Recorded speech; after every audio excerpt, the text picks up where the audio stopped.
Assalamualaikum warahmatullahi wabarakatuh. Saya Ervin Nur Cahyo Wibowo dengan NIM 050 yang akan bertugas sebagai moderator dalam presentasi kelompok 10 kali ini, di mana kelompok kami akan membahas model pembelajaran terpadu network. Tentunya saya tidak sendiri karena akan ditemani oleh rekan-rekan saya, yaitu Bapak Adi Lintang Prabowo Lintang dengan NIM 060, lalu ada Ibu Sabrina Afisa dengan NIM 069 dan Anggun Dewi Saputri dengan NIM 070. Baik, untuk mempersingkat waktu, materi pertama ini akan disampaikan oleh Bapak Adi Prabowo Lintang mengenai pengertian atau karakteristik dari model networker. Kepada Bapak Adi Lintang Prabowo Lintang, saya persilahkan. Pengertian model pembelajaran network. Model pembelajaran network adalah model pembelajaran berupa kerjasama antara siswa dengan seorang ahli dalam mencari data, keterangan, atau lainnya yang berhubungan dengan mata pelajaran yang disukai atau yang diminatinya, sehingga siswa secara tidak langsung mencari tahu dari berbagai sumber.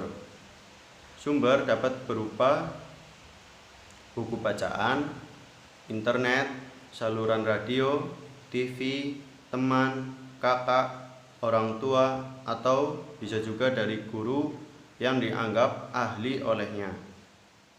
Siswa memperluas wawasan belajarnya sendiri.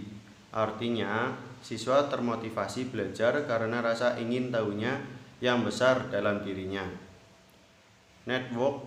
Model network merupakan rancangan kurikulum yang berfilosofi.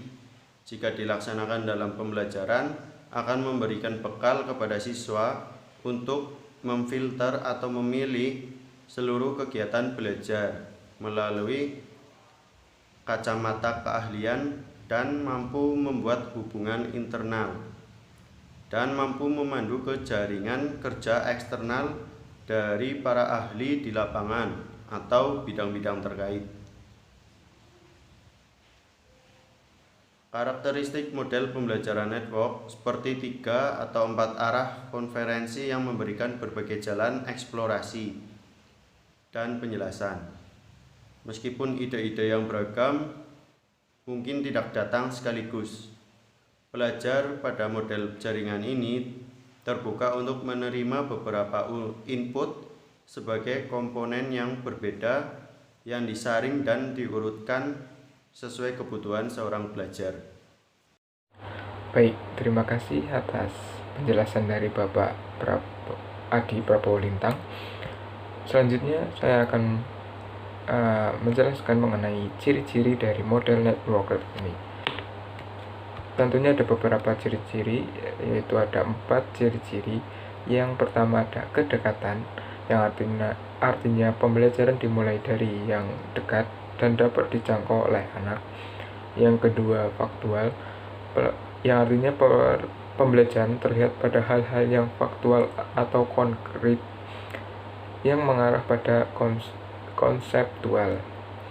Yang ketiga ada holistik dan integratif, yang artinya tidak memilah-milah topik pelajaran, yang pada akhirnya guru memikirkan segala sesuatu yang akan dipelajari oleh anak sebagai satu kesatuan yang utuh dan padu.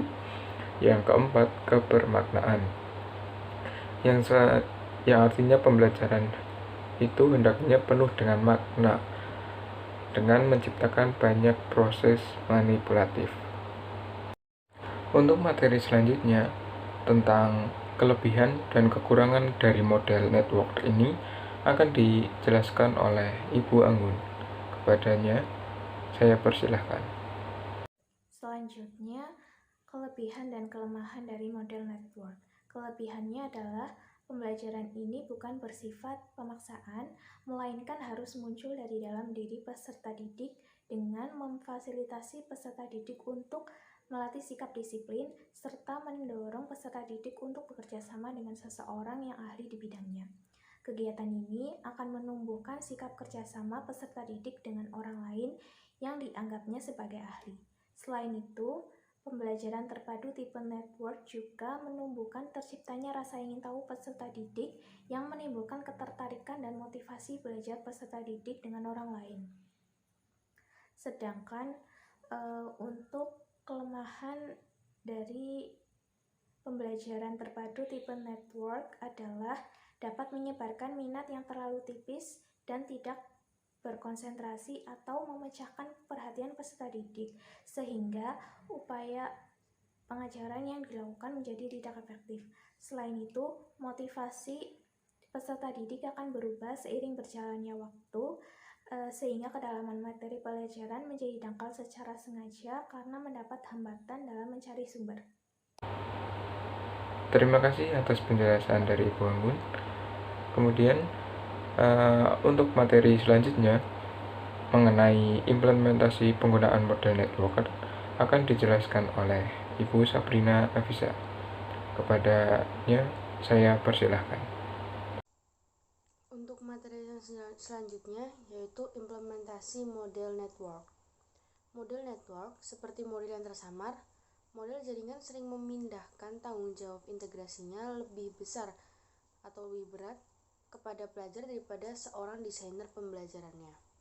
Namun, itu adalah model yang sesuai untuk menyajikan motivasi kepada peserta didik, di mana tutor atau mentor sering menyarankan model jaringan untuk memperluas cakrawala para pelajar atau memberi perspektif yang diperlukan. Sebagai jaringan berkembang, koneksi atau suatu hubungan terkadang muncul secara kebetulan di sepanjang proses pembelajaran. Seringkali tanpa sengaja, hal ini mendorong peserta didik menemukan kedalaman pengetahuan baru di suatu bidang atau sebenarnya mengarah ke penciptaan bidang yang lebih khusus. Kemudian salah satu contoh seperti di era modern sekarang dalam bidang genetika yang telah mengembangkan sebuah penemuan baru yang dikenal sebagai rekayasa genetik. Ini berlangsung dari lapangan yang merupakan hasil dari pengembangan model jaringan seorang pelajar yang merupakan hasil pengembangan model jaringan seorang pelajar yang berbakat dengan pelajar lainnya yang mendalami keahliannya. Bertahun-tahun kemudian, para pemikir di sekolah pasca sarjana membicarakan kepada dua ahli model jaringan, seorang ahli psikolog kognitif dan seorang programmer komputer. Sebagai contoh, ketika Fogarty menganggap dirinya sebagai pustakawan yang memiliki keterampilan ilmu perpustakaan, tetapi sebagai seorang kandidat doktor di bidang kecerdasan buatan, dia perlu membuat jaringan dengan orang lain di bidang yang sangat teknis. Contohnya yaitu seperti saya mencari sebuah program untuk membantu mensimulasikan pencarian kognitif untuk informasi. Kemudian apa yang kita ketahui tentang cara kerja otak dapat dipresentasikan dalam diagram, yaitu selain itu dengan scripting, berbicara keras dengan pemantauan pada sebuah mata pelajaran. Fogarty berpikir kita akan dapat melihat pola hubungan sebuah keputusan, di mana jika kita menempatkan pemikiran kita bersama, ini akan mulai masuk akal, tetapi sulit untuk menduplikasi hubungan pengetahuan yang dibuat oleh otak manusia. Tetapi, keacakan dalam prosedur dapat diprogram di dalamnya. Fogarty akan membutuhkan rincian eksplisit tentang bagaimana kita membuat hubungan atau koneksi di otak manusia yang dimulai dari diri Anda. Mungkin itu saja dapat saya sampaikan. Saya kembalikan kepada moderator.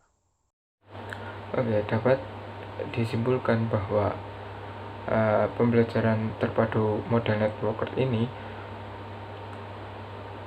menurut kelompok kami cukup relevan untuk diimplementasikan kepada peserta didik di bangku sekolah dasar, karena pembelajaran ini berdasarkan pada minat peserta didik dalam proses pembelajarannya. Dengan penjelasan dari kelompok kami, harapannya teman-teman bisa memahami dan mengimplementasikannya ke dunia kerja yang akan datang.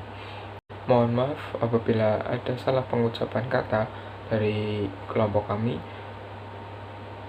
Sekian, wassalamualaikum warahmatullahi wabarakatuh.